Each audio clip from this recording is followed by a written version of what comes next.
नमस्कार, स्वागत है आपका। मैं आपके साथ स्तेश नैन मोर। आप देखना शुरू कर चुके हैं स्तेश नैन अनफिल्टर्ड और आज हम एक ऐसे शख्स को आपके बीच लेकर आए हैं जो बिल्कुल अनफिल्टर्ड बातें करते हैं। आपने पब्लिकली उनको नहीं देखा होगा, लेकिन पिछले कुछ दिनों से लगातार वो ही खबरों की सुर्खियों में है, घर घर में चर्चाएं हैं, हर सियासी पार्टी उनका नाम ले रही है और उनकी जीत के साथ जो तमाम सवाल खड़े हुए हैं, जो चक्रव्यूह उनको फंसाने के लिए, उलझाने के लिए रचा गया था, उसको भेद कर आज वो राज्यसभा पहुंच गए हैं। आप समझ ही गए होंगे, करमवीर बौद्ध आज हमारे साथ जुड़े हुए हैं। उनसे बात करेंगे उनके निजी जीवन के बारे में, उनके राजनीति में एंट्री के बारे में, साथ में जो चक्रव्यूह भेद कर वो आए हैं, वो चक्रव्यूह कैसे रचा गया, किसने रचा और कितना मुश्किल था, कितनी बड़ी चुनौती उनके सामने थी। बहुत बहुत स्वागत है सर आप। बहुत बहुत धन्यवाद, शुक्रिया। राज्यसभा का रण तो हो गया, लेकिन महाभारत अभी जारी है कांग्रेस के अंदर भी, पूरे हरियाणा की राजनीति में। सबसे पहले तो बहुत बहुत बधाई आपको कि आप नवनिर्वाचित राज्यसभा के सदस्य अब हरियाणा की तरफ से हैं। आपके सभी चैनल को जो ना सुनने वाले सभी साथियों का और आपका मैं बहुत ही दिल से, गहराई से धन्यवाद करता हूँ।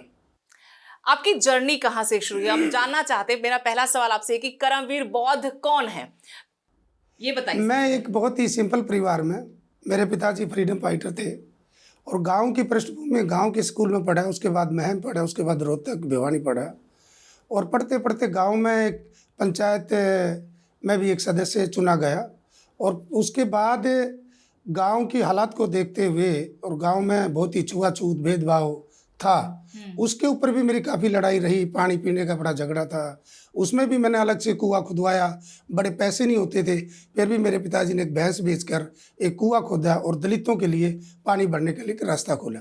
हमें पानी पीने के लिए एक मटका लेने के लिए 10-10, 20-20 मटके भरने पड़ते थे अपर कास्ट के। तो उसको देखते हुए मुझे गुस्सा आता था। मैं जब 10वीं में था तो मेरे पिताजी ने देखा कि वे बच्चा जो ना डिमोरलाइज हो जाएगा, तो हमने कुआं खोदना शुरू किया और वहाँ मीठा पानी निकला और मेरे पिताजी ने भैंस बेची और भैंस बेचकर लोगों के लिए कुआं खोदा। और गांव में पढ़ते पढ़ते या गांव में भी, स्कूल में भी इस प्रकार की, मैं क्लास का मॉनिटर होते हुए भी मुझे अलग से पानी मिलता था, जबकि मैं बच्चों का मॉनिटर था, लेकिन हमारा मटका अलग रखा जाता था। ये तमाम तरह की चीज़ें मुझे कुचलती थी और जो है ना बड़ा दुख होता था कि मैं पढ़ने में सबसे ज़्यादा ठीक हूँ, मैं मॉनिटर भी हूँ, मैं साफ़ सुथरा हूँ और जो है ना मेरे कपड़े भी गंदे नहीं होते थे। और उस हालात को देखते हुए भी मुझे हमें जो है ना इस प्रकार का छुआछूत का महसूस करना पड़ता था कि हम इंसान नहीं है क्या, ये अलग बच्चे, हम अलग बच्चे। तो इस प्रकार की माइंड में बहुत ही दुख होता था।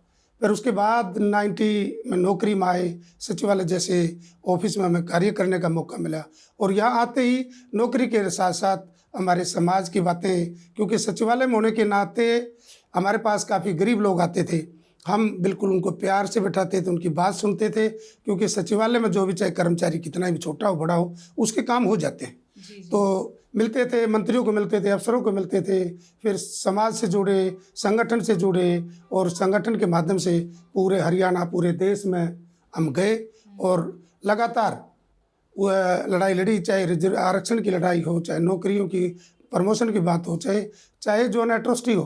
कहीं भी हरियाणा में एट्रोसिटी हुई तो हम अपने प्लेटफार्म के साथ उस गांव में गए, उन लोगों को मदद की और उन लोगों की न्याय दिलाने के लिए हमने लड़ाई लड़ी। आपने किसी संगठन के साथ जुड़कर ये लड़ाई लड़ी, कोई संगठन था? हमारा एक SC/BC माइनॉरिटीज एक संगठन था, पहले प्रदेश का था, फिर जो ना राष्ट्रीय लेवल का एक संगठन बना। राष्ट्रीय लेवल पर भी हमने जो है ना पूरे देश में मीटिंगें करी और जो है ना रामलीला ग्राउंड में बड़ी बड़ी रैलियाँ की, जिसमें सोनिया गांधी या हमारे जो प्रधानमंत्री थे OBC के जो ना वो आए, या देश के बड़े बड़े नेता हमारे बीच में जो ना आते रहे और हम अपनी बात कहते रहे। तो तमाम तरह की जो लोगों में जाके जागृति अभियान चला। बाबा साहब का जो मिशन था, शिक्षित बनो, संगठित रहो, संघर्ष करो, उस मिशन में चले और जो है ना लोगों को जागृत करते करते पूरी ज़िंदगी हमने जो है ना उन पर काम किया। करमवीर जी, आपने जात पात का जो दंश झेला, वो सिर्फ गांव देहात में झेला या आगे जब आप शहर में आए, नौकरी में आए, वहां पर भी आपको लगा कि यहाँ पर भी सारा सिस्टम ठीक नहीं है? नहीं, मैं मैडम, जो भारत के संविधान के अनुसार जो हमें आरक्षण मिला था जी, वो कहने को तो आरक्षण है, आज तक उस आरक्षण को ठीक ढंग से इम्प्लीमेंट हुआ। और आरक्षण कोई आरक्षण नहीं, वो रिप्रेजेंटेशन है। वो प्रोविजन है, सभी लोगों के लिए आरक्षण है, केवल हमें दिखा दिया जाता आरक्षण है। और दूसरा आरक्षण का भी प्रावधान इसलिए था कि भी इतनी नौकरी, देश की टोटल नौकरी का पॉपुलेशन के हिसाब से सेंटर में 15%, स्टेटों में उसकी पॉपुलेशन, जैसे हरियाणा में 20% पॉपुलेशन है शेड्यूल कास्ट की, तो 20% जो है ना उन लोगों से नौकरी मिले। लेकिन मैं कह सकता हूँ कि मैंने कभी भी क्लास 3-4 में 13-14% से ज़्यादा कभी हमारी रिप्रेजेंटेशन नहीं। क्लास 1 और 2 में तो 7, 8, 5, 6% हुई। और जानबूझ के हमारी नौकरी छोड़ देना, और जो खाली छोड़ देना प्रोविज़न होने के नाते भी कभी भी पूरा नहीं किया। और जो है ना उस वजह से ये लोग कहते हैं कि भी जो ना रिजर्वेशन हमारे रिजर्वेशन की वजह से ये नाम हमें रिजर्वेशन दे दिया, उससे हमें डिमोरलाइज किया गया। हमें उस हिसाब से हमारे साथ अन्याय होता रहा कि ये रिजर्व कैटेगरी के लोग हैं। लेकिन रिजर्व कैटेगरी के लोग जब जो है यहाँ लोगों ने हड़ताल करी, कलम छोड़ हड़ताल करी, हमारे लोगों ने पूरे दफ्तर के दफ्तर चलाए। तो ये कहने का मतलब है कि हमें डिमोरलाइज भी किया गया, और जो हक था रिजर्वेशन का कभी भी किसी भी सरकार ने उसको पूरा नहीं किया। हम इसी सवाल पे आना चाहते हैं कि क्या ये सिर्फ एक पार्टी की सरकार के ऊपर आरोप है, या मतलब जब से हम आज़ाद हुए हैं तब से ही ये हर सरकार में होता रहा कि बैकवर्ड क्लास को दबाया गया, उनके हक, उनके जो अधिकार दिए गए हैं संविधान में, बाबा साहब के लिखे संविधान में, वो अधिकार उनको सिर्फ लिखे गए हैं, मिले नहीं हैं। नहीं लिखे गए किसी भी अधिकारी ने, क्योंकि मैं तो मिनिस्ट्री में था और बड़ा वहाँ जागरूक था। और ऐसा नहीं कि भी जो है ना मैं जानकार नहीं था, जो भी चीज़ नहीं आती थी समझते थे, करते थे। और हमारी जो इंटेलिजेंसी के ऊपर कोई निशान नहीं लगा सकता। हम जो फाइल आता था बड़ी गहराई से पढ़ते देखते थे, और हमने कभी ज़िंदगी में रिश्वतबाजी तरफ देखा ही नहीं, कभी नशा की नहीं, काम करते थे। उस काम से टाइम से बचने के बाद फिर समाज में जाते थे। ये बात सच है कि आज तक कोई भी सरकार रही हो, कोई भी सरकार हुई, उसने हमारी इनकी पॉलिसियों की तरफ ठीक ढंग से जो है ना ध्यान दिया ही नहीं। जो अफसर मंत्री बनते थे वो नहीं दिया, ये सच है। लेकिन सबसे ज़्यादा वक्त तक तो कांग्रेस ने ही राज किया। हाँ, कांग्रेस के राज में अगर आप देखोगे कंपैरिजन प्रेजेंट सरकार और उस सरकार में आप कंपैरिजन करोगे तो बहुत बड़ा अंतर है। कांग्रेस सरकार ने बाबा साहब से लेकर उस टाइम जो ना देश आज़ाद हुआ तो देश के सामने आर्थिक विषमताएं थी, आर्थिक कमजोरी थी, उसको ऊपर किया। गांव-गांव स्कूल खोले, गरीब कॉलोनियों को जो ना मैं उसमें सड़कें बनाई, लाइटें दी, बच्चों को पढ़ने के लिए और संसाधन दिए, आरक्षण का प्रावधान किया, गरीब बच्चों को कपड़ा है, स्टाइफंड देते थे। आप भी राहुल गांधी की उस बात को फेवर करते हैं कि आपके नेता हैं आप, तो वो कि जातिगत जनगणना होनी चाहिए। इसमें क्या दिक्कत क्या है? आप अगर देश का, मेरा शरीर है जो राहुल गांधी जी कहते हैं, मेरे शरीर में थोड़ा सा यहाँ दर्द है। आप इस दर्द को ठीक नहीं करोगे तो आप अपने आप को महसूस करोगे कि मैं स्वस्थ हूँ। केवल इतना दर्द है, उसको पहले ठीक करोगे।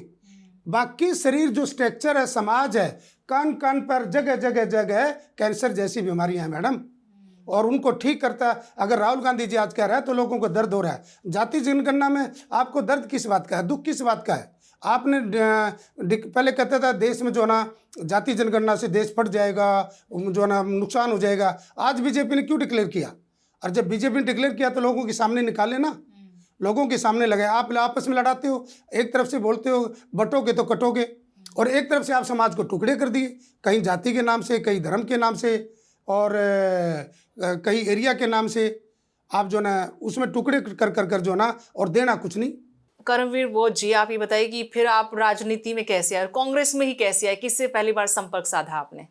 नहीं, मैं एक अपने आप में कहता हूँ कि मैं नौकरी के साथ साथ बहुत मैंने अपने समाज को जागरूक करने के लिए काम किया। गांव-गांव, घर-घर, मेरी मिसेज भी, हम भी छुट्टी वाला दिन स्लम एरिया में जाना। मेरे साथ काफ़ी ब्यूरोक्रेट्स जाते थे। लाल बत्ती वाली गाड़ी स्लम एरिया में रोकना। स्लम एरिया और सचिवालय का नाम एक बड़ा नाम होता है, और हमारी एक पहचान है सचिवालय के अंदर। जहाँ जाते थे, पहली बात तो अफसर बहुत जानकार थे हमारे, जो आते थे उनके काम करते थे। और उस वजह से अगर उस गांव में जाते थे और उनके आसपास के लोगों को पता चलता था कि ये चंडीगढ़ से लोग आए हैं, तो उनके ऊपर एट्रोसिटी कम होता था, उनके साथ भाईचारा बनता था कि इनकी ऊपर तक जान पहचान है।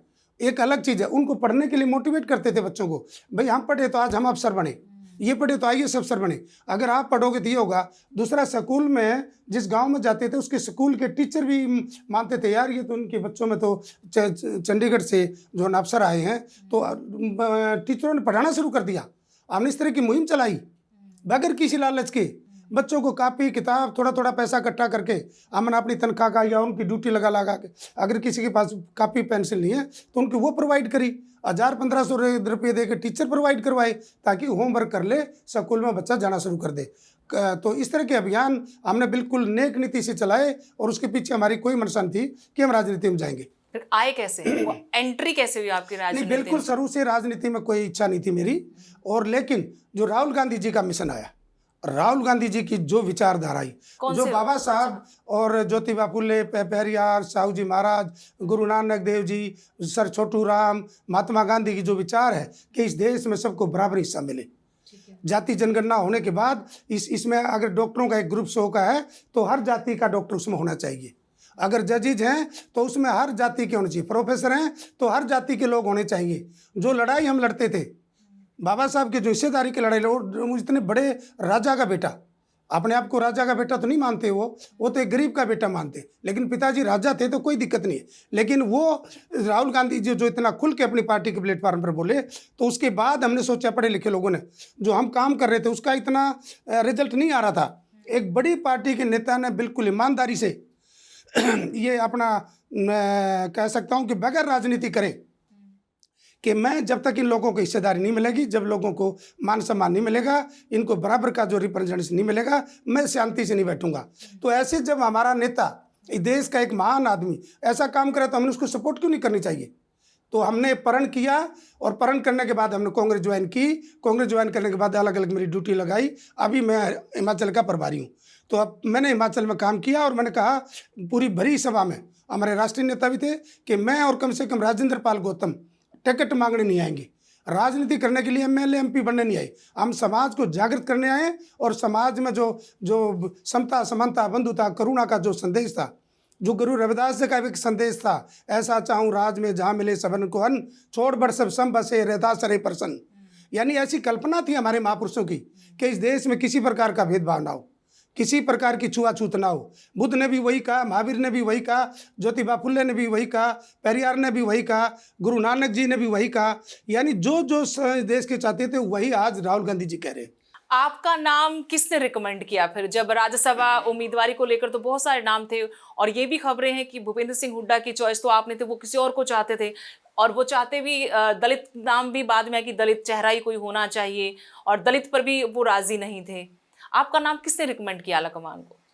मुझे लगता है कि रिकमेंडेशन की बात नहीं है कि जो ना राहुल गांधी जी और उनकी टीम या जो सीनियर नेता है, मल्लिकार्जुन खड़गे है, सोनिया गांधी जी है, प्रियंका वेणुगोपाल जी, वो एक ऐसे आदमी को ढूंढ रहे थे जो सही मायने में समाज में दलितों में जिसने काम किया हो और जिनकी जो बिल्कुल नेक नीति से जो ना काम कर रहा हो।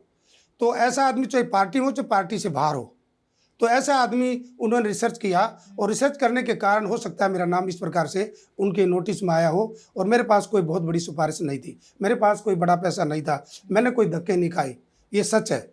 मेरा नाम केवल मैंने ईमानदारी से काम किया, ईमानदारी से काम किया, और ईमानदारी में जो है ना, और मेरी इच्छा भी नहीं थी कि मैं राजनीति में जाऊँ।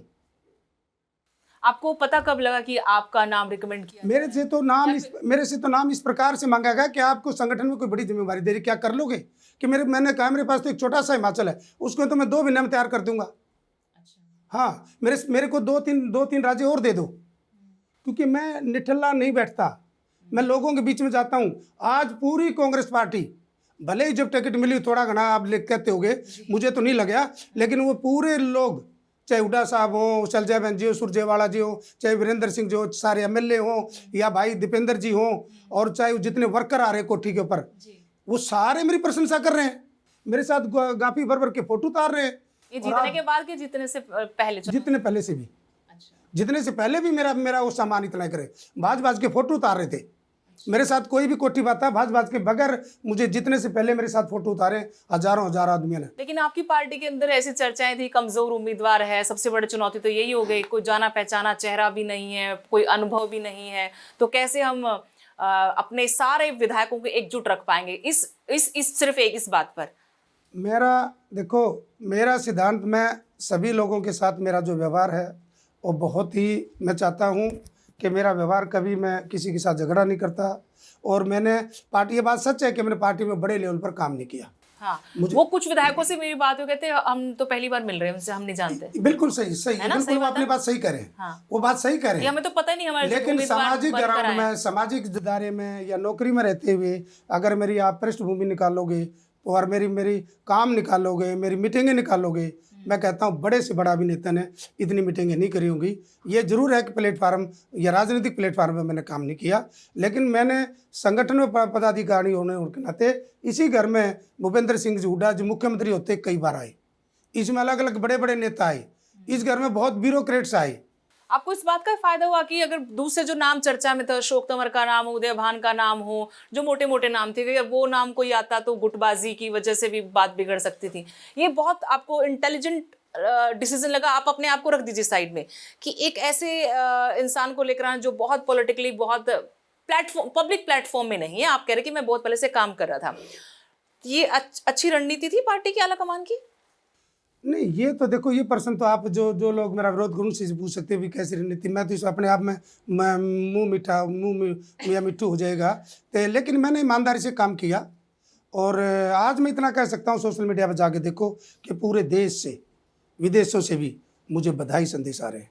पूरे देश से इतने फोन मेरे रीजन, इसमें से अगर कोई आपके पास सिस्टम हो तो देख सकते हो। एक बात तो है कि एक चॉइस तो इसमें सबसे अच्छी है कि आप आम घर से आते हैं, बहुत मतलब हम्बल बैकग्राउंड आपका है, कड़ी मेहनत करके आज आपने अपने आप को बनाया है, दलित परिवार से आते हैं, कोई सिफारिश नहीं है। ये तो एक अच्छी चॉइस मुझे लगी, एक अच्छा उदाहरण पेश किया था। राहुल गांधी जी ऐसे लोगों को ढूंढ रहे हैं, और राहुल गांधी जी मैं चाहता हूं कि जो भावना राहुल गांधी जी के मन में है वो इस देश के लिए आने वाले समय में जो सोने की चिड़ियाँ थी, जो सम्राट अशोक चाहते थे, एक महाभारत था, वो चाहता है किसी के साथ भी भेदभाव ना हो और राज का जो सही सदुपयोग हो। जैसे सम्राट अशोक के टाइम में दरवाजे बंद नहीं होते थे, ताले नहीं लगते थे, तो राहुल गांधी जी की वो कल्पना है। राहुल गांधी जी एक आम आदमी नहीं है।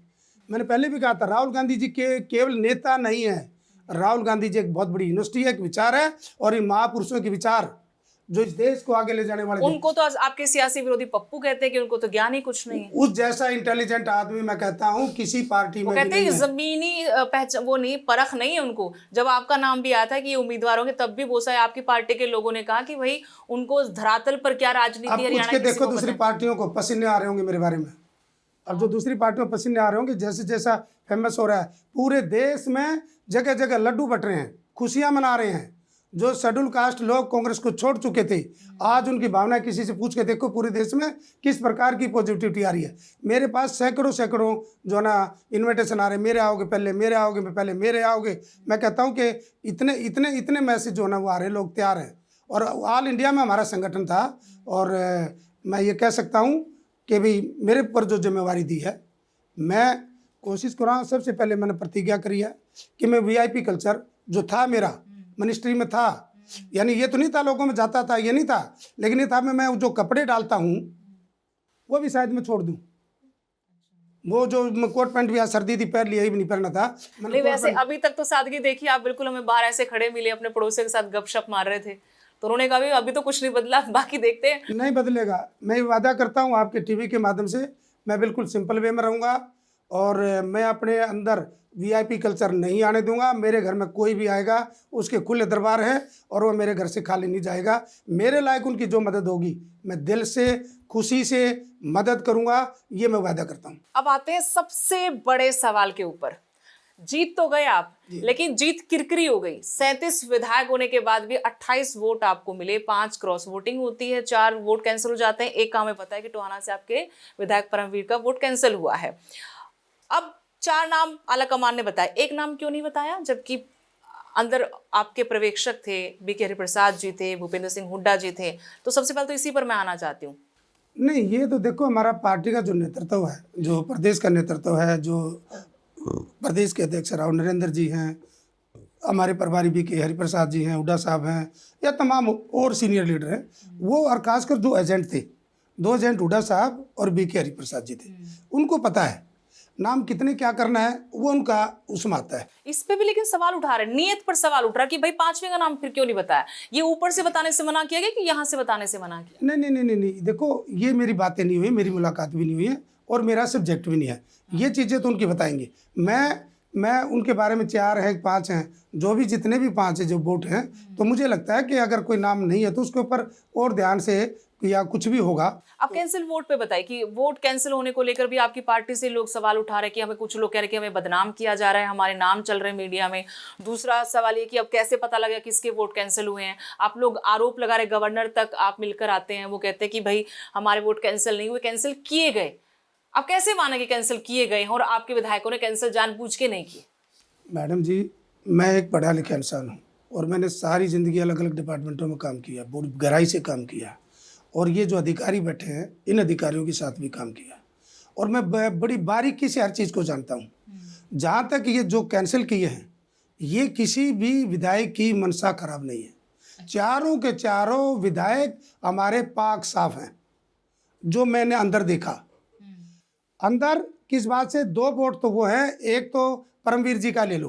परमवीर जी वोट डालते हैं, उम्र ज़्यादा है, वह कोई उनकी इतने सीनियर है कांग्रेस में, यानी मुझे नहीं लगता कि उनको कोई किसी प्रकार का लालच से वो आ जाए या डर जाए।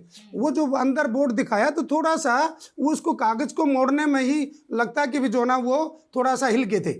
वो इंक लग गई थी? ना ना ना, कोई इंक नहीं है, वोट डालते डालते उड़ा साहब को दिखा रहे थे तो वो थोड़ा सा मान ले जब आए इधर जाऊं उधर गए, नोट सीक्रेसी, झूठा आरोप गलत उधर जाने की बजाय इधर आना था। बक्सा हमारा इधर था, ठीक है, यानी इधर से उधर जाना था। बक्सा इधर, बक्सा का यहाँ था, बक्सा इधर था डालने, दिखाने के बाद बक्सा इधर था, वो उधर चले गए। उधर से उसको बोला भी आप उधर आओ। उधर कौन था और बताइए जरा, क्योंकि हम वहां नहीं थे। नहीं, जिस तरफ हो गए उधर जैसे यहाँ से मुड़ के वो इधर चले गए। हाँ। क्योंकि एकदम नए कमरे में बढ़ोगे तो होच पोच हो जाता है आदमी। हाँ। कोई भी ऊंचाई, आप किसी भी कमरे में बढ़ोगे तो आदमी सबको ये नहीं देख पाता इसके साथ कौन कौन बैठा है। तो वो इधर से थोड़ा सा हुआ, उसी को ये मानते वोट डाल दी। अगर उसने गलत काम किया था, जो आदमी वहाँ उनके एजेंट बैठे थे या और लोग बैठे थे, उन लोगों ने कोई इतराज़ नहीं किया उस समय, कोई बॉल चुल किया। वोट पोलिंग होगी, पड़ गई, वोट पड़ने के बाद वो शाम को जब बंद वोट होती है उसके बाद कंप्लेंट करते हैं। अब कंप्लेंट, पहली बात तो ये बिल्कुल असंवैधानिक है। और ये वहाँ के जो आरओ थे मिस्टर अग्रवाल, उसने अपने लेवल पर उसको कैंसिल कर दिया। दूसरा उन्होंने किया, जब उसने किया तो हमने अनिल विज के बारे में लिखा कि भी जो इधर उधर हुआ, अनिल विज तो वहाँ बहुत भाषण दे गए, उसको बोलने उसके हाथ लगाया, क्या नाम उसको, अपने एजेंट को, और खूब चर बोले, खूब भाषण दिया, खूब ऐसे वहाँ बोलना नहीं होता मान ले। तो वो ऐसे हमने उसकी कंप्लेंट करी, उसको वैलिड कर दिया। यानी वहाँ का जो आरओ है, जो मिस्टर अग्रवाल जी हैं, एक वोट कैंसिल कर दी, उसको फ्री कर दिया। तीसरी जो कंप्लेंट करी उन्होंने, दूसरी जो कंप्लेंट करी वो राष्ट्रीय कमीशन को भेज दिया, इलेक्शन कमीशन को भेज दिया। इलेक्शन कमीशन ने उसको जो ना कर दिया, नहीं कोई गलती नहीं है। लेकिन वो 2 चीज़ कमीशन को नहीं भेजी, वो अपने आप निर्णय ले लिया। वो निर्णय से ले लिया, ऊपर से दबाव कि इनको फटाफट करो, आप नक्की करो। तो ये असंवैधानिक काम था। आरओ ने अपनी पावर का ना होते हुए मिसयूज किया। ये एक तो ये होगा। तीसरा, जो 4 वोट और कैंसिल हुई, हमारी 4 हुई, एक इन्होंने अपनी करवाई जानबूझ के। तो वो वोट कैंसिल करवाई यस, या ताकि ये कहने के लिए कि हमारी भी तो कैंसिल हुई है। वो वोट भी कैंसिल नहीं है ना, वो भी नहीं, 2 वोट हमारी। वो कैंसिल किसकी है ये आपको कुछ मालूम पड़ा? ना, ये तो सरकार बता सकती है या वो बता सकते हैं। ये बड़ा कॉन्फिडेंस होता है, किसी को पता ही नहीं होता। ये 2 तो मोहर के कारण हुई, 2 वोट तो मोहर के कारण से हमारी कैंसिल कर दी। एक इनकी, एक हमारी, कि इसमें क्या, इन मोहर खुद लगाते हैं, इलेक्शन कमीशन वाले लगाते हैं। एक मोहर फिक्की है, कोई कहता है सही लग रही है। अरे भाई तुम्हारी सही तो भी उजागर करो ना, कौन आदमी था तुम्हारी वोट कैंसिल करने वाला? इस गल तुम भी बिके। तो अगर इतनी बात, इतने दूध के दोहे बनते हो। दूसरा, एक वोट ही हमारी, तो ये वोट हमारा जो ना अफसर जो सेंटर से आया, मिस्टर जो ना ए श्रीनिवास, उससे डिस्कशन किया इसने, मिस्टर अग्रवाल ने जब डिस्कशन किया जी, उसने तुरंत कहा नहीं इसमें कुछ नहीं है, ये तो बिल्कुल वो है। उन्होंने क्या किया, जो हमारी वोट थी हमारे खाने में रख दी, जो ठीक वाले खाने में तो रख दी। फिर चिल्लाए, मंत्री जी के कृष्ण बेदी चलाया, वकील चलाया, एक एमएलए चलाया, चिल्लाया बुरी तरह। नहीं नहीं, हम नहीं मानते, हम सेटिस्फाइड नहीं है। फिर वोट को उठा क्यों सेटिस्फाइड नहीं थे? अब वहां से आप लोगों ने ऑब्जेक्शन नहीं किया कि क्यों नहीं आप? यस, ये किया बहुत बुरी तरह किया मैंने बहुत बुरी तरह किया। हमारे कुछ और साथी थे, अरोड़ा साहब थे, बत्रा जी थे, एक वकील थे, तो मैंने और अरोड़ा साहब ने बहुत किया। उसके बाद फिर बात करता है, फिर वो चिल्लाते हैं, फिर उन वहाँ से उठा लेता है, उस टोकरी से, उस डिब्बे से उठा ली और फिर इधर लिया है। ठीक करने के बाद, अच्छा, डिस्कशन होने के पहले बाद ठीक में डाल दिया, फिर डिस्कस हुआ, फिर आपने उसमें डिस्कशन में लिया है। चलो जी, बात होती रही, फिर पूछा, क्योंकि वो भले जूनियर है, श्रीनिवास जूनियर है, लेकिन उससे ऊपर है। हमारा सचिवालय का अधिकारी, चाहे सुपरिटेंडेंट अंडर सेक्रेटरी, चाहे कलर को, अगर डिपार्टमेंट का डायरेक्टर है, उससे भी ऊपर है वो। मेरी बात समझ रहे हो? तो वो भले ही जूनियर हो, लेकिन वो भारत सरकार के इलेक्शन कमीशन की तरफ से था, ए श्रीनिवास। तो ए श्रीनिवास से बात करिए ऐसे करके कि जी क्या करना, नहीं उसमें तो कुछ है ही नहीं। फिर ठाई, फिर रख दी, फिर चिल्लाए बुरी तरह। फिर मैंने कहा कि आप मंत्री का सदुपयोग कर रहे हो ना, दुरुपयोग कर रहे हो, और एमएलए को आपने ठेका ले लिया क्या? आपने जब एक बार बात रख दी, बार बार क्यों? हम सेटिस्फाइड नहीं, हम नहीं सेटिस्फाइड। फिर रख दी, फिर उठा ली, फिर डिस्कशन हुआ आधा घंटा, फिर बहस करके फिर पूछा, बोला मैंने कह तो लिया, कितनी बार कहूँ? फिर रख दी, फिर आ गई, फिर डिस्कशन हुआ, फिर रख ली। 4 बार हमारी वोट को करेक्ट करके एक ही वोट की बात चल रही है, 2 वोट की, 2 वोट, हाँ 2 वोट पर डिस्कशन हुआ, और वो वोट बार बार यहाँ रखते हैं। बाद में रखी 5वीं बार, और 5वीं या 6ठी बार फिर बैठ के लिखने लग गया। फिर मैंने कहा मिस्टर अग्रवाल, आप असंवैधानिक काम कर रहे हो, आप एज पर लॉ काम नहीं कर रहे। आज आप इलेक्शन कमीशन की जो गाइडलाइन है उसके अनुसार काम नहीं कर रहे। उस टाइम बहुत ज़्यादा, मैंने कम से कम 10 गिलास पानी पिया होगा, मेरा शरीर अंदर से सूख गया था। क्या हो रहा है, जाऊं तो जाऊं कहाँ? मैं बाहर जा रहा हूं, इधर जा रहा हूं, बता रहा हूं, सबको बता रहा हूं कि अंदर सब कुछ गोलमाल हो रहा है, ये मंत्री दबाव दबा रहे हैं। पूरी सरकार विधानसभा बैठी थी, पूरी सरकार विधानसभा में बैठी थी और अनैतिक काम कर रही थी। मैं बाहर, फिर गुस्सा आने के बाद मैं मीडिया के सामने गया, गेट पे गया 1 मिनट के लिए। मैंने कहा अंदर जो है ना डेमोक्रेसी की हत्या हो रही है, जानबूझ के वोटों का जो ना मामला है, वो फिर बात फैलाई आप लोगों ने, मीडिया के कुछ साथियों ने। हालांकि मीडिया, ज़्यादातर मीडिया बीजेपी के अधीन काम कर रहा है, तो कुछ मीडिया के अच्छे साथी भी हैं जो मेरे बहुत क्लोज दोस्त भी हैं, ये जानते हैं जिनके काम। कुछ साथियों ने उसको वीडियो चलाई, शायद प्रेशर पड़ा, फिर थोड़े थोड़े ये शायद दबे होंगे, थोड़ा थोड़ा इन पर प्रेशर पड़ा हुआ। वो तो उल्टा आरोप लगा रहे थे कि कांग्रेस के लोगों ने मेरे ऊपर चिल्लाया, कृष्ण बेदी की बात कर रही हूँ मैं, यस, वो कह रहे कि मेरे ऊपर चिल्लाया, मेरे को धमकियां दी, वो कह रहे थे कि मेरे साथ बहुत बदतमीजी की। आपने सुना होगा उनका भी बयान। नहीं, आप ये देखिए, मैंने कहा जो मैंने कहा मैं कह देता हूँ। मैंने कहा मंत्री, आप ना अपने मंत्री जी की पावर दिखा रहे हो, आप यहाँ चला रहे हो, रिटर्निंग अफसर के ऊपर आप जो है ना दबाव दे रहे हो, और रिटर्निंग अफसर जैसे आप करो वैसे कर रहा है। जब ये 5 बार इस वोट को वैलिड कर दिया तो देन क्यों कैसे कर दिया? यानी इसका मतलब इसका डिसीजन का कोई लेवल नहीं है, ये रिकॉर्डेड चीज़ है। अगर ये चीज़ निकाली जाए और जनता के सामने पेश करी जाए, दूध का दूध, पानी का पानी हो जाए। अगर बीजेपी इतनी साफ है, तो वो जो रिटर्निंग अफसर के जो हमारी रिकॉर्डिंग है, जो लाइव वीडियो है, वो दिखाएं लोगों के सामने, उसमें काट पेट ना कर दें। अगर दिखाएं, अगर इतने दूध के धोए धाए ये लोग, तो वो दिखा दें, दूध का दूध, पानी का पानी हो जाएगा कि करमवीर गलत आरोप लगा रहा है। मैं कह रहा हूं कि उस टाइम इतना दिल हो रहा था कि मैं कौन से देश में रह रहा हूं, क्या हो रहा है, ये कोई सुनने वाला नहीं दिखता। यानी एक दहशत का माहौल, जहाँ एमएलए वोट डाल रहे, इतना दहशत का माहौल बना रखा था। इतने राज्यसभा का इलेक्शन हो रहा था, वहां इतनी असुरक्षा महसूस हो रही थी। हुड्डा साहब भी वहीं थे, उनकी तरफ से कुछ कहा गया, कुछ बात? हुड्डा साहब को बताया, हुड्डा साहब भी बहुत विचलित थे, दीपेंद्र हुड्डा जी भी बहुत विचलित थे, हमारे सारे एमएलए बहुत विचलित थे। क्या हो रहा है हमारे साथ? सरेआम प्रजातंत्र का गला काटा जा रहा था अब, और जो ना डेमोक्रेसी का बिल्कुल पतन किया जा रहा था। जो हमारे राहुल बीबी बत्रा जी के साथ अंदर कुछ हुआ? क्योंकि जैसे चुनाव जीत गए आप, जीत तो जीत होती है ना, वो रोए बाहर आकर, मतलब यानी रोया तो मैं भी रोया कि भी हम जो बात करते हैं, राहुल गांधी जो कहते हैं, जो राहुल गांधी जी कहते हैं, ये जो संविधान है, ये जो संविधान है, ये संविधान को ख़त्म किया जा रहा है। एज पर संविधान कोई भी काम नहीं हो रहा मैडम जी, ये सच है। वो वोट चोर गद्दी छोड़ की जो बात है, वो तो छोटी वोट है, एक एक एमएलए 2-2 लाख वोटों से आप लोगों के बीच से आता है। 2-2 लाख लोगों का गला काटा है इन लोगों ने। जो चंडीगढ़ में मेयर इलेक्शन में हुआ था, उससे भी खतरनाक काम है, उससे भी बुरा काम है। उससे भी बुरा काम, उससे भी बुरा काम है। वो तो एक छोटा पद था। यहाँ तो राज्यसभा का इलेक्शन है, जो एमएलए करते हैं वहाँ तो हमारे एक वो जिला पार्षद में वो देते वोट देते हैं, या तो एमएलए वोट देते हैं जिनके ऊपर बहुत बड़ी जिम्मेवारी है। यानी चुने हुए आदमियों को भी आप ये देखोगे कि भी जो ना उनको डराया जा रहा है, उनको धमकाया जा रहा है। जब आपके पास 48 वोट है, 37 वोट कांग्रेस के हैं, तीसरा आदमी क्यों लेके आए? चलो वो तो कहें कि सबको संविधान में अधिकार है जी, नहीं, आप अधिकार लेकिन आपके जब वोट ही नहीं, इसका मतलब उन वोटों को खरीदना है, डराना है। वो आत्मा की आवाज बोल देते फिर कि आत्मा की आवाज पर आप एक वोट पार्टी के एक कीजिएगा। नियम बंधे होते हैं, व्हीप जारी होता है, जब सारे लोग आते हैं, जब व्हीप है, डिसिप्लिन है, एक अपना संविधान है पार्टी का। अब वो पार्टी में संविधान में जो हुए, तो मेरे हिसाब से जब आदमी ऑलरेडी है ही पार्टी का आदमी, उसके पास आपको जाने का अधिकार क्या है? लेकिन ये कांग्रेस का इतिहास भी तो रहा है ना, पहले भी 2016, 2022 उसमें भी तो सारे नंबर्स होने के। नहीं मैडम जी, मैं कहता हूं कि जब इनकी सरकार थी तो ये सब गलत है। इन लोगों ने किया, मैंने अपनी आंखों से देखा है।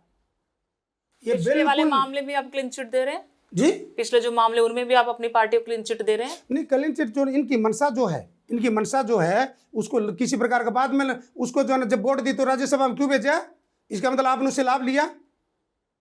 आपने किरण चौधरी जी को राज्यसभा में किस लिए आपको ऐसा, वो बहुत बड़ी नेता थी। अच्छा, वो आपको राज्यसभा में भेजा, उनकी बेटी को मंत्री बनाया, किस वजह से? आपका राज्यसभा का मेंबर बनाने की वजह से। क्या लालच नहीं है? वो एक वोट किरण चौधरी। यस। क्या कुलदीप बिश्नोई का बेटा एमएलए नहीं बनाया? और अभी जो 5 आप वो कैंसिल वोट की बात तो ठीक है आपके, चलो थोड़ी देर मान लेते हैं कि चलो कुछ हुआ होगा वहां पर, लेकिन 5 वोट तो वो दिखाए होंगे ना हुड्डा साहब को, बीके प्रसाद को दिखाए हैं। मैडम तभी तो नाम मैं भी आया वही ना। कह रहा हूँ, देखो जब आपके अपने ही विधायक साथ नहीं हैं, अब तो मांग उठ गई वहां से बीजेपी के लोगों की तरफ से, तो कहा जा रहा है कि आपकी पार्टी में विश्वास नहीं है, तो ये जो वोट पड़े हैं वो आपकी पार्टी के खिलाफ पड़े हैं, तो हुड्डा साहब को, बीके प्रसाद को इस्तीफा देना चाहिए। आप विधायकों से क्यों मांग रहे? वो आपकी लीडरशिप को स्वीकार नहीं कर रहे हैं। उन्होंने उससे पहले कभी बात उठाई? उन्होंने कोई बात उठाई? दूसरी बात, सरकार का दबाव में हमें सरकार में रहते कभी बयान देते थे तो सरकार की तरफ से हमारे पास प्रेशर आता था कि आप इसमें मत बोलो। क्या करते? डर नहीं जाते थे क्या? क्या उनको डराया नहीं होगा? क्या उनको लालच नहीं दिया होगा? क्या उनको और किसी ईडी और सीबीआई के जो है ना चक्कर में नहीं डालने की बात कही हो? सिर्फ उन 5 पे क्यों असर हुआ? दाल में तो कुछ काला था ना। नहीं, दाल में देखो, बात करते हैं, बात करते करते लोग आता जाता है, तो उनका क्या हुआ ये पार्टी लेवल पर अपना निर्णय लेंगे। मैं तो इतना ही कह सकता हूँ कि भी वो लोग किस कारण से वो पार्टी के प्लेटफॉर्म पर क्या डिसीजन होना, मेरा उसमें विशेष अधिकार नहीं है। लेकिन 5 विधायकों का इस तरह से जाना, क्रॉस वोटिंग करना, ये पार्टी के लिए अच्छा संकेत तो नहीं है? आप जो मर्जी आप बोले, बीजेपी ने खरीद फरोख्त की, दबाव डाला। बाकी जो बीजेपी के पास थे, क्या बीजेपी के उनका जब कैंडिडेट नहीं था वहाँ वोट उन्होंने क्यों डाली? 16 वोट कहाँ से आ गई उनकी? 3 और 5 8 वोट और कहाँ से आ गई? 16 आई ना उसको। वो तो कह ही रहे थे ना कि हमने तो समर्थन किया है। वो तो कह ही रहे थे ना कि समर्थन किया हमने। आप पार्टी के उसमें बचे हुए हो, और हमारी पार्टी में पता आएगा, अभी उस पर इंक्वायरी है, उन पर जवाब मांगा, आज पता लगा जवाब मांगा जा रहा है, तो जैसे भी होगा पार्टी उसके ऊपर अपने लेवल पर कार्रवाई करेगी। आईएनएलडी की भूमिका को आप कैसे देखते हैं? नहीं, आईएनएलडी जो ना उसके पहले उन्होंने 3 बजे मीटिंग करी है। आज कह रहे हैं वो जो ना वो बीजेपी की बी टीम, बीजेपी के हमेशा बीजेपी के मुख्यमंत्री से मिलने गए और मिलने गए हैं, तो आप तो मुख्यमंत्री उनको 3 बजे क्यों आकर उसने पहले को 3 बजे क्यों डिक्लेयर किया? पहले दिन मीटिंग करी थी, हम किसी को वोट नहीं करेंगे, तो 2 दिन 3 दिन पहले क्यों डिक्लेयर करें हम किसी को वोट नहीं करेंगे? 3 बजे ही प्रेस कॉन्फ्रेंस करके क्यों किया?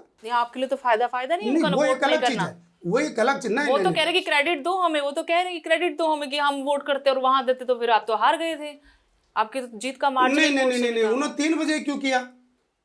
3 बजे पहले डिक्लेयर करते। फिर वो एक दलित का बेटा, एक गरीब का बेटा खड़ा था, वो जानते हैं मेरी भूमिका को, तो उनको नाम होता बहुत ऊंचा, वो देते ना सारी चीज़ों से उठ के। हमने दलित को जिताया, जो गरीब मजदूर और कमेरे की बात करते हैं, किसान मजदूर कमेरे की बात करते हैं, तो मैं किसान मजदूर कमेरे के बीच में आता हूँ ना, तो मेरे को वोट करते हो सरेआम के। हमारे से वोट नहीं मांगी, जब भी हमने दलित का गरीब कमेरे आदमी किसान को वोट दी। मैं किसान का बेटा भी हूँ, तो मैं मजदूर का बेटा भी हूँ, मैं दलित भी हूँ, तो बहुत ज़्यादा लाभ होता है उनकी पार्टी को। लेकिन सतीश नांदा जी अब चैलेंज भी करने जा रहे हैं इस इलेक्शन मैडम, के ये रिजल्ट उनका कोर्ट का मामला वो मुझे भरत बेनीवाल के वोट को लेकर कह रहे हैं कि हम फिर से जाएंगे। उनके वोट को लेकर भी अंदर कुछ बातचीत हुई थी जब काउंटिंग हुई तब उनके नहीं हुआ, वोट को, कुछ नहीं हुआ। लेकिन 2 वोट को लेकर नहीं, उन्हें ऑब्जेक्शन रिटर्न में दिया उसके बारे में, और वो जो उसका इलेक्शन कमीशन ने उसको रिजेक्ट कर दिया था उनकी एप्लीकेशन को। तो ये कोर्ट का मामला कौन क्या करता है ये पार्टी देखेगी। पूरा जो घटनाक्रम हुआ उससे कई सवाल उठे कि मतलब किस तरह की राजनीति हो रही है। सीधा सा सवाल है कि जो भी हुआ है जनता को जवाब देना सबसे पहले, राजनेताओं से पहले, कि जनता चुनकर भेजती है अपने विधायकों को, चाहे वो उस बीजेपी के तरफ के लोग हों, कांग्रेस की तरफ के लोग हों या आईएनएलडी के लोग हों। आप सुचिता की राजनीति की बात कर रहे हैं, आप बदलाव की राजनीति की बात करें, इसलिए मैं आपसे सवाल करूं। मुझे पता अदरवाइज मैं किसी और से सवाल करती तो जवाब क्या आना था, वो घिसा पिटा जवाब आना था। तो इस सुचिता की राजनीति को असल मायनों में हम कैसे उतार सकते जब ऐसे हालात आपके आसपास हो? कोई उम्मीद की किरण आपको नजर आती है? सभी तरफ से बोल रही हूँ मैं, पहले मैंने आपको बोल दिया। आप ये देखिए, राजनीति एक सेवा भावना होती है, राजनीति बिजनेस नहीं है। राजनीति धन दौलत लूटने की एक मंशा नहीं थी कि राजनीति माने के बाद सरकार उसके अधीन होगी तो वेलफेयर ऑफ स्टेट की जो कल्पना की थी बाबा साहब अम्बेडकर ने, वो कल्पना राजनीति माने के बाद बहुत ज़्यादा काम कर सकते हो। तो आप आज अगर वो जो हमारा तीसरा कैंडिडेट जीतता, पैसे के बलबूते, दलपुर के बूते, क्या जो मुझे तड़प है उसको तड़प थी? जो पैसा आज मेरा 1 रुपया खर्च नहीं हुआ, मैंने केवल 5-10 हज़ार रुपये मिठाई पे खर्च किए, लड्डू बनवाए लोगों के लिए, क्योंकि इतनी तो मेरी पेंशन भी आती है, बीवी भी नौकरी करती है, बेटी भी डॉक्टर है, बेटा भी प्रोफेसर है, तो 10-20-50 हज़ार 1-2 लाख रुपये तो मैं खर्च कर सकता हूँ। यानी मेरे तो 10-20 हज़ार भी खर्च नहीं हुए, तो क्या वो लोग गरीबों की बात करता? वो अपना जितना पैसा लुटाया है उसको इकट्ठा करने का, लुटाया पैसा दिया, खरीदे गए हैं वो। ये तो आप जैसे बता रहे हो तो हो सकता है। नहीं, हम अब आप ये बताओ, गुजरात तक के डिप्टी सीएम यहाँ लाने की जरूरत क्या थी? नहीं, फिर बात यहाँ आती, जब आप ये बात बोलते हो ना कि खरीद फरोख्त हुई है, दबाव डाला, तो सबूत क्या उस बात का? नहीं, मैं ये नहीं कह रहा कि खरीद फरोख्त, वो तो एक इंक्वायरी का विषय है, जांच का विषय है।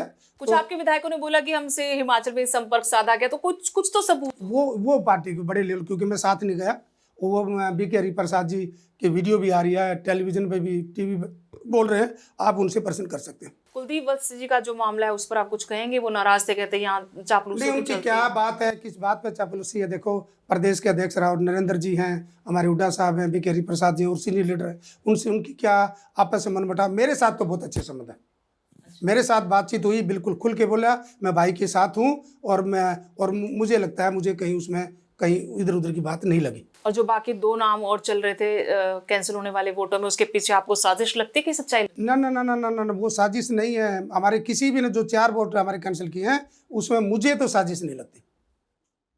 और जो नाम चले मीडिया में, ना ना ना ना ना, वो मैं उन बातों से बिल्कुल सहमत नहीं हूँ। मैं, चाहे हमारे सेतिया एमएलए हों, वो बहुत ही पढ़े लिखे साथी हैं और बहुत ही समझदार हैं, और मुझे नहीं लगा कि उनके दिल में कहीं काला हो। हाँ, वो जो बात है, पढ़े लिखे ज़्यादा हैं, समझदार हैं, और इतने बड़े राजपाट को हरा के वो आए हैं, तो मुझे नहीं लगता छोटे छोटे लालच में वो कहीं फंसने वाला, वो विद्वान साथी है, तो मुझे नहीं लगा। बाकी गलती क्या अंदर कोई कर दे, लेकिन मैंने दोनों ही, चाहे कुलदीप वत्स हो चाहे सेतिया साहब हो, वो दोनों ही मेरी बहुत इज्जत करते हैं। हुड्डा साहब सेतिया साहब तो मुझे बार बार अंकल अंकल कर करके मेरा रिस्पेक्ट करते हैं। आप उन तीनों को जिनके नाम चले मीडिया में, उनको क्लीन चिट आप भी दे रहे हैं हुड्डा साहब की तरह? नहीं, मुझे उनमें कोई कसूर नहीं लगा। 3 आदमी कौन है मुझे यह पता भी नहीं। तो ये नाम चलवाने के पीछे आपको लगता है कि विरोधियों की भी? मैं कह रहा हूँ बिल्कुल, ये पार्टी में खलबली अपनी उसको छुपाने के लिए, सच्चाई को छुपाने के लिए और गलत काम करने के लिए आ रहे हैं। इनसे पूछा जाए कि प्रदेश में कौन से विकास के कार्य किए हैं, इनको पूछा जाए शेड्यूल कास्ट को जो सुप्रीम कोर्ट का निर्णय था DSC OSC का, चौड़े हाथ कर करके बोल रहे थे हम DSC OSC करा दिया, आप सारी नौकरियां नॉट फाउंड स्टेबल कर रहे हो। आज हरियाणा में कम से कम कृष्ण बेदी जो मंत्री हैं इनके, वो तो बड़े दावे करते हैं। उनसे पूछिए ना क्या काम करवा दिया आपने, कितने स्वीपरों को रेगुलर करवा दिया, कितने जो ना आपके नौकरी लगा दिए, सारे आउटसोर्स कर दिए। और आपने जो हमारे प्रोफेसर लगने थे 180 में 3 बच्चे आए मिले, जबकि उसके एलिजिबल क्वालिफिकेशन के कम से कम 10 गुना ज्यादा थे बच्चे। ये साजिश है कोई जो पद खाली रह जाते हैं? हम HPSC का मुद्दा बहुत लंबे वक्त से चल रहा है। मैडम, इसको बहुत गहराई से मैं जानता हूँ। ये आप ये देखिए कि पहली बात तो यहाँ के ये जो चेयरमैन है या और अफसर वो कहते हैं कि ये डिसक्वालीफाइड है, ये पढ़े लिखे नहीं, ये पेपर पास नहीं करते। अरे आपकी यूनिवर्सिटी ने डिग्री दी, आपने उनको पीएचडी दिया, आपने जो ना उनके जो ना मैं नेट क्लियर किया, जीआरएफ किया, हाईली क्वालिफाइड है, गोल्ड मेडलिस्ट हैं। मैं उन बच्चों को जो ना आप ये कह रहे हो कि जो ना ये अनपढ़ हैं। पूरे देश में हमारे लोगों खासकर केवल शेड्यूल कास्ट बैकवर्ड क्लास के नहीं, पूरे सामान्य वर्ग के बच्चों के साथ भी घोर अन्याय है कि हरियाणा के बच्चों को कुछ नहीं आता। क्या आप जो मंत्री हैं उनको कभी नोट फाउंड स्टेबल किया? आज शिक्षा मंत्री का क्या हाल है? शिक्षा मंत्री की भाषा देखो कि अंग्रेजी नहीं पढ़नी चाहिए। मैं तो क्या खेत में काम करता, डांगर चराता था, लामनी करता था, सर्टी छोड़ता था। अरे तू एजुकेशन में जाके राज्यसभा में जाके मैंने भले ही ये काम किए हूँ, मजदूर बाप का बेटा हूँ, मैंने किया, लेकिन मैं जाकर राज्यसभा में ये बातें बोलूँगा? राज्यसभा तो देश को तोलने वाली बातें, राज्यसभा तो देश की पॉलिसी आएंगी, मैं तो उन पर बात करूँगा। तो एजुकेशन मिनिस्टर है, तो तू एजुकेशन की बात कर रहे हैं जो देश के साथ कंपटीशन करना है। क्यों नहीं बच्चों को अच्छी अच्छी पढ़ाई करवा रहे? क्यों नहीं अच्छे अच्छे टीचर भर्ती करें? 2018 से मैडम आज तक कितने साल पोस्टें खाली पड़ी हैं स्कूल कॉलेज यूनिवर्सिटी में, तो बच्चे कैसे पढ़ेंगे? दो मोटे मोटे से सवाल मैं आपसे पूछती हूँ। तो कृष्ण बेदी कहते हैं कि क्योंकि वो दलित परिवार से आते हैं, खुद भी मैंने बहुत शोषण सहा है, मैंने बहुत अत्याचार देखे, तो मैं अब उस वर्ग के लिए खासतौर पर बहुत काम कर रहा हूँ। और ये बात कुछ लोगों को स्वाति नहीं कि मैं आज यहाँ तक पहुँच गया। उनको किस तरह का नेता देखते? क्या वो उस तबके का प्रतिनिधित्व सही तरीके से कर पा रहे हैं? मैं आपके सामने 2-3 प्रश्न रखता हूँ, उनसे पूछा जाए आपके आने के बाद आपने शेड्यूल कास्ट बैकवर्ड क्लास को कितनी नौकरियां दी, उनका बैकलॉग कितना भरा? कम से कम 1.5-2 लाख का बैकलॉग भरा। आपने जो स्पेशल कंपोनेंट एक बजट होता है, जो समाज कल्याण मंत्री है, समाज कल्याण मंत्री के अंदर पूरे देश का प्लानिंग कमीशन के नीति आयोग के अनुसार देश का बजट का 20% बजट, केवल 20% बजट जो है आज 225 करोड़ बजट है। 225 करोड़ में 42,000 करोड़ बनता है हमारा budget schedule caste, schedule tribe का, या ट्राइब नहीं है तो शेड्यूल कास्ट, केवल स्पेशल कंपोनेंट उसका नाम होता है, केवल उनके लिए वेरफेयर के हो। अगर वो इतना ईमानदार है तो वो अपना जो है जारी करे, बयान करे पेपर में कि मैंने 42,000 करोड़ है, उसमें से मैडम मैं ये कहता हूँ 42,000 तो बहुत ज़्यादा है। अगर उसने 2,000 करोड़ भी खर्च किया हो तो उसका 5% बजट भी खर्च नहीं किया, बैकलॉग भरा हो, स्वीपरों को रेगुलर कर दें। या जितने स्कीमें हैं गवर्नमेंट की, कितनी स्कीमों को दलितों को मिली, कितने लोगों को लोन मिला, कितने लोगों को जो ना आपकी गवर्नमेंट की स्कीमों का लाभ मिला, तो कुछ तो जारी करें। या सुख की बातें मारने से बात बनती है क्या? आपकी जीत और जो कांग्रेस के अंदर भूचाल मचा है इस चुनाव के बाद, उस पे कुमारी सैलजा, रणदीप सिंह सुरजेवाला की कोई स्टेटमेंट मैंने अभी तक नहीं देखी। नहीं, सब खुश हैं, सब खुश है। और मेरे लिए तो सारे बड़ा प्यार है। लेकिन इस इलेक्शन में हुड्डा साहब और दीपेंद्र हुड्डा जी ने बहुत जोर लगाया और वो मेरे साथ थे रातों रात। वो दिल्ली में थे, लेकिन मैं सुरजेवाला जी जरूर मेरे नामांकन में आए थे। वो बीमार चल रहे हैं, छाती में उनको बहुत ही बाहर नहीं निकल पा रहे, ये सच है। मैं खुद गया था और वो डॉक्टर के पास भी मेरे सामने गए, मेरे सामने चेक करवाया। बहन जी सैलजा से मिला, सैलजा बहन जी ने भी मुझे बहुत प्यार दिया।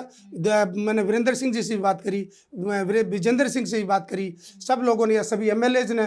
तो मुझे कोई अंतर किस में लगा, लेकिन मौके के अंदर क्योंकि यहाँ थे दोनों, दीपेंद्र हुड्डा जी, हुड्डा साहब, बड़े हुड्डा साहब, उन्होंने। विजेंद्र जी तो कह रहे हैं कि ऐसे वोट कैंसिल नहीं होते, नियत ठीक नहीं होती तब होता है। बिल्कुल, ये तो बिल्कुल 100% वो तो ब्यूरोक्रेट किसकी तरफ इशारा करती है? ये तो अब राजनीति है। नहीं, वो राजनीति में क्या है कि जानबूझ के वोटें हमारी कैंसिल की गई हैं। उनको कई दिन से, जैसे इलेक्शन राज्यसभा का हुआ था, इन लोगों ने अलग अलग डेरा डाल दिया था। अब दोबारा आपको बताया जाएगा कि किन किन लोगों ने डेरा डाला, किन किन लोगों ने एक एमएलए को पकड़ा, किन किन लोग रोज उसके घर जा रहे थे। वो सबूत जनता को दिखाए तो बात साफ नहीं होगी। अब वो उसके ऊपर रिसर्च चल रहा है। हाँ। क्या हुआ क्या नहीं हुआ। कांग्रेस बहुत डिले कर देती है चीजों में एक्शन लेने में। नहीं, देखो पार्टी एक नियम है, सिस्टम में बंधी हुई है। तब तक बहुत डैमेज हो चुका होता है पार्टी को, आपको नहीं लगता? वो मैडम मेरे विशेषाधिकार में नहीं है। वो जैसे हमारे नोटिस में आएगा उसके हमें जो है ना वो बताया जाएगा और भविष्य में इन बातों का ध्यान भी रखा जाएगा। एक चर्चा बहुत मीडिया में थी कि आपको इसलिए चुना गया आलाकमान की तरफ से कि आपने वोट चोर, गद्दी छोड़, उसके बाद आपने जो आरक्षण का मुद्दा था वो वाला मुद्दा, फिर आपने एचपीएससी वाले मुद्दे में कोई भूमिका निभाई है, और सबसे अहम आईपीएस पूर्ण सिंह के सुसाइड वाले मामले में आपने बहुत काम किया। नहीं, बाकी बातें ठीक हैं। जो आपने संविधान बचाओ या जो ना बच्चों का जो मामला था, या वोट चोर गद्दी छोड़, उसमें भी और हिमाचल में मेरी प्रभारी के रूप में काम किया, वो काम किया। बिहार में ड्यूटी लगी, मैं वहाँ काम करके आया। मेरी नागपुर में ड्यूटी लगी, वहाँ काम करके आया। और जो है ना तमाम उन चीज़ों में मैंने काम किया। जहाँ तक वाई पूर्ण कुमार जी का मामला है, ठीक है, मैं होम में था तो उनका मामला मेरे पास था और हर आदमी डरा हुआ था। वो बातें मैंने उठाई, लेकिन हमने न्याय कहाँ दिला पाए। वाई पूर्ण कुमार को हम ठेकेदारी ले लें कि मैंने बहुत काम किया, क्या काम किया? कुछ नहीं काम किया। एक मीडिया में बोलने से काम नहीं होता। ऐसी भी चर्चाएं थी कि उनकी धर्मपत्नी को टिकट देना चाहती थी कांग्रेस, ऐसा था? ऐसा मैंने नहीं सुना, लेकिन जब हमने उसको कोई न्याय नहीं दिला पाए, आज तक बेटी को नौकरी नहीं दिला पाए, और एक सुसाइड करे उसके तो क्लास 2 आदमी नौकरी लगाता है, और हमारी बिटिया को आज तक नौकरी नहीं दिलाई। वो तो कहते हैं कि उन्होंने उनकी तरफ से इच्छा नहीं जाहिर की कि वो चाहते नहीं कि लिख के देना पड़ेगा ना आपको अगर आपकी बेटियां जॉब करना चाहती हैं। अरे एक एडीजीपी इस भारत में सुरक्षित नहीं है, जो पुलिस का अफसर, इतना सीनियर अफसर। अब उनके परिवार की तरफ से तो कहाँ मांग उठाई जा रही कोई? वो भी तो शांत हो गए कि नहीं, जहाँ तक बात आई, आपने बात उठाई कि भाई शायद वाई पूर्ण कुमार की वजह से, मेरी ये चर्चा कहीं भी किसी लेवल पर नहीं हुई, और ना मैंने इस प्रकार की, क्योंकि मैंने कराया ही कुछ नहीं। आपको लगता है कि इतना बड़ा मामला था, परिवार कहीं झुक गया, कॉम्प्रोमाइज हो गया, आपको लगता है ऐसा कुछ? आप ये देखिए, जो न्याय मिलना चाहिए कहाँ न्याय मिल रहा है। जो FIR एट्रोसिटी केस में दर्ज होने के बाद उसके ऊपर कार्रवाई होती है, उसके तुरंत बाद वो ऑफिस जाना बंद करना चाहिए, वो नहीं किया, और उसके ऊपर अनाप शनाप की दूसरी बातें निकालनी शुरू कर दी सरकार ने। और अनाप शनाप करने के बाद बिटिया को अगर ऑफर करें और करें तो क्यों नहीं देना चाहिए। अब वो एक आदमी, यानी आप दो तरह के निर्णय कैसे करते हो? एक सुसाइड करो तो उसको तो पता नहीं कितने कितने करोड़ रुपए मिल जाते हैं, उसकी वाइफ को जो ना मैं गस्टेड नौकरी मिल जाए। हमारी उनके साथ भी जो ना प्यार है, हम भी उसके लिए नहीं करें, लेकिन आप दो तरह के तराजू क्यों तोल रहे हो? तो इसलिए मैंने ये बात कहीं भी वाई पूर्ण कुमार जी का मामला, या कहीं मैंने किसी अपने उसमें लेटर में, या अपनी कोई बायोडाटा में, या किसी डिमांड में, या किसी भाषण में, या किसी टीवी में मैंने कहीं यूज नहीं किया। करमवीर बौद्ध जी, अब राजनीतिक दांव पेच पे आपको सीखने पड़ेंगे, उसके लिए तैयार हैं आप? रिहर्सल तो थोड़ी सी हो गई होगी वैसे आपकी सिलेक्शन में, आपको अंदाजा तो हो गया कि मैं कहाँ आ गया हूँ? नहीं, मैं राजनीति के साथ साथ मैं बाबा साहब का जो मिशन है, यह हमारे महापुरुषों का मिशन है, उसमें जाऊंगा। मैं ज़्यादा पार्टी राजनीति में नहीं जाऊंगा। मैं समाज को मेरिट डिमेरिट की बातें सिखाऊंगा कि कहाँ तुम्हें फ़ायदा, कहाँ नुकसान है, और जो मैं पूरी ज़िंदगी का जो मेरा एक्सपीरियंस है उसमें रहूँगा। पॉलिटिक्स में ज़्यादा मैं नहीं गिरने वाला हूँ, और मैं एक सिंपल आदमी हूँ, और लोगों के बीच में जो लोगों को मेरे से उम्मीद है, वो उम्मीद पे खरा उतरने की कोशिश करूंगा। मैं दोबारा फिर कह रहा हूँ, मैं अपने अंदर जो है VIP कल्चर नहीं आने दूंगा, ना मेरे घर में आने दूंगा, ना मेरे स्वभाव माना। ये मैंने प्रतिज्ञा ले ली। मैं सिंपल लोगों के बीच में रोटी खाऊंगा, लोगों के बीच में चाय पीऊंगा। जहाँ लोकसभा और विधानसभा उसकी बात आएगी, राज्यसभा की, वो मैं मजबूती से, जो मुद्दे मेरे सामने आएंगे, चाहे वो मुद्दे बेरोजगारी का है, महंगाई का है, भ्रष्टाचार का है, एट्रोसिटी का है, या किसानों के मुद्दे हैं, तमाम। आज किसान आत्महत्या कर रहे हैं, उनको समय पर उनकी फसल नहीं बिकती, बेचारा किसान मिट्टी में मिट्टी हो जाता है। क्योंकि मैं भी किसान का बेटा हूँ, मैं भी किसानी करता हूँ, उनको कुछ नहीं मिलता। अब जो ना प्रकृति की जो आपदाएं आ जाती हैं, उनको कोई सहायता नहीं मिलती। कहने के लिए है, अगर किसान ना हो तो देश गुलाम हो जाएगा। देश को खाने के लिए कहाँ मिलेगा टाइम पर? अगर किसान तैयार करता है सब्जी तो बेचारा 7 रुपये किलो, मंडी में जाने के बाद वही सब्जी 50 रुपये किलो, किसान को मिलता क्या है? चलिए, आप जिस तरीके से मेरे को लगे कि प्रखर वक्ता है आप, आवाज तो बुलंद होगी हरियाणा की, और उन मुद्दों की जिनको शायद राजनीतिक नफा नुकसान देखकर लोग बोलना नहीं चाहते, मैं इतनी उम्मीद तो आपसे मुझे लगता है कर सकती हूँ। नहीं, बिल्कुल, मैं जो भी आएगा, किसी भी जाति धर्म को देख के मैं काम नहीं करूँगा। मेरे पास कोई भी गरीब आदमी आएगा, मुझे लगता है कि आदमी सही है, उसकी मैं हेल्प करूँगा। और मैं बधाई देता हूँ मेरे नेताओं का, चाहे मल्लिकार्जुन खड़गे जी हैं, सोनिया गांधी जी हैं, आदरणीय जो ना हमारे जननायक राहुल गांधी जी हैं, प्रियंका गांधी जी हैं, वेणुगोपाल जी हैं, डॉक्टर राजेंद्र पाल गौतम जी हैं, के राजू जी, अनिल जैन जी, इनका तमाम जो शीर्ष नेतृत्व, उनका धन्यवाद करता हूं। और प्रदेश के जितने भी हमारे नेता हैं, सारे जो ना, चाहे MLA हो, मंत्री हो, या सभी का भी मैं शुक्रिया अदा करता हूँ, और देश की जनता का भी, और खासकर जो मेरा बहुजन समाज हो, गरीब आदमी है, चाहे किसी जाति धर्म में हो, उनका भी मैं बहुत बहुत धन्यवाद करता हूँ। और जहाँ तक मेरे पास, मैं हर प्रकार से मैं वादा करता हूँ कि मेरा घर हमेशा सब लोगों के लिए खुला होगा, लेकिन बदमाश चालबाज होगा वो मेरे पास नहीं टिक पाएगा। मैंने आज भी एक बात करी है कि मेरे घर में कोई दारू पी के मत आना भैया। दारू पी के आएगा, मैं इंटरटेन नहीं करूँगा, उसको बाहर निकाल दूंगा। दारू पी के नशा करके आएगा, नहीं करूँगा। जायज़ बात, कोई भी आएगा, मेरे पास कोई बिचौलों की जरूरत नहीं है। मेरे पास, मैं हर एक के टेलीफोन उठाता हूँ, हर एक के टेलीफोन उठाऊंगा। और उसके बाद भी कहीं बिजी हूँ, सेशन में हूँगा तो एक अलग बात है, लेकिन उसके बाद भी मैं फ़ोन को देख देख के, मेरे पास आप रिकॉर्ड देखोगे, हज़ारों फ़ोन आए, मैं एक एक करके भेज रहा हूँ। या उनका कोई मैसेज है तो मैसेज लिख के उसका थैंक्स करके भेज रहा हूँ। मैं ऐसी प्रतिज्ञा लेता हूँ कि मैं सारी ज़िंदगी, या जो है, मैं आगे टिकट भी नहीं मांगने जाऊँगा, दोबारा भी नहीं मांगने जाऊँगा। मैं अपना काम करूँगा, मेरी ड्यूटी पूरी करूँगा, समाज को जोड़ूंगा। और इनके जो बीजेपी के जो कारनामे हैं, जो काले कारनामे हैं, जो संविधान को ख़त्म कर रहे हैं, संविधान के अंदर जो एक तरफ से कहते हैं राहुल गांधी जी संविधान कर रहे हैं, बिल्कुल सही कर रहे हैं। हरियाणा के अंदर संविधान को जलाया गया इन लोगों के द्वारा। संविधान को केवल इसको किताब बना दिया, इसको किताब बना दिया। इसके अंदर जो रूल रेगुलेशन है, जो एक्ट है, जिसके अंदर कानून है, बिल्कुल भी हरियाणा सरकार ने उसकी धज्जियां उड़ाई हैं। ये चीज़ें भी मैं राज्यसभा में उठाने का काम करूँगा। चलिए, बहुत बहुत बधाई, बहुत बहुत शुभकामनाएं। आपका भविष्य बहुत उज्जवल हो। आप तमाम जो बातें कह रहे हैं उन वादों पर आप खरा उतरें। एक बार फिर से बहुत बहुत धन्यवाद। धन्यवाद, शुक्रिया।